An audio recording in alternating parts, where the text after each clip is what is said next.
Welcome to Act Notes Tutorials. My name is Bert, and I'm going to give you a quick tutorial on the Statement of Work. The Statement of Work, SOW, is a document that enables a potential contractor to clearly understand the needs of the government or customer, and the work that needs to be done. The SOW defines all work performance requirements for a contractor. It also facilitates the preparation of a proposal, and aids the government in the conduct of the source selection and contract administration. The definition of the SOW is to define all performance requirements for contractor effort. The SOW should specify, in clear, understandable terms, the work to be done in developing the goods or services to be provided by a contractor.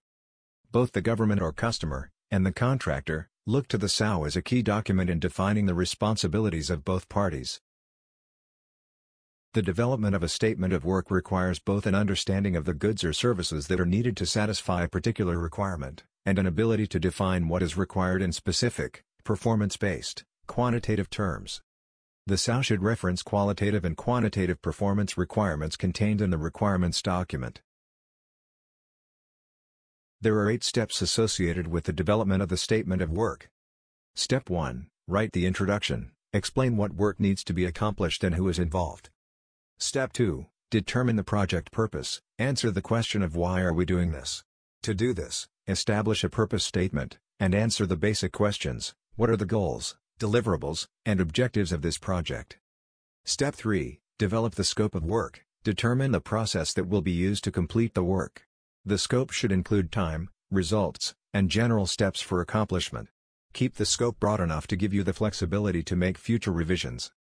Step 4. Determine work location. Choose all locations that project members might have to work. Step 5. Develop the tasks. Break the project down into smaller, more detailed and manageable tasks.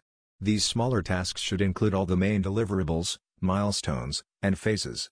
Be specific. A work breakdown structure is a good tool to use during this step. Step 6. Determine the milestones. Develop the project's proposed start and finish date, and all the major milestones in between. Step 7. Determine the deliverables. List each deliverable, show when it is due, and describe them in detail. You want to provide as much detail in this step as possible. Step 8. Develop the schedule. Start with all the tasks the project needs to accomplish, then create a realistic schedule around that. The schedule should include each major deliverable and the order in which it needs to be accomplished. After that is completed, add all the management-related milestones to include kickoff, reviews, development, implementation, testing, and project acceptance.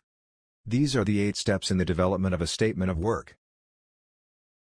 To create the actual statement of work, it is best to use an established template from your organization or from a legal entity. A template also makes sure you are addressing all legal questions. A statement of work should have the following sections. The introduction. This section gives a brief overview of the project and objectives. The scope. This section includes a brief statement of what the SOW should cover. The scope paragraph defines the breadth and limitations of the work to be done. The scope includes period of performance, assumptions, deliverables, milestones, governance. There should be a section for applicable documents, handbooks, government instructions, service regulations, technical orders, and policy letters. And the final section should address requirements. The specific work tasks that need to be accomplished to satisfy program needs.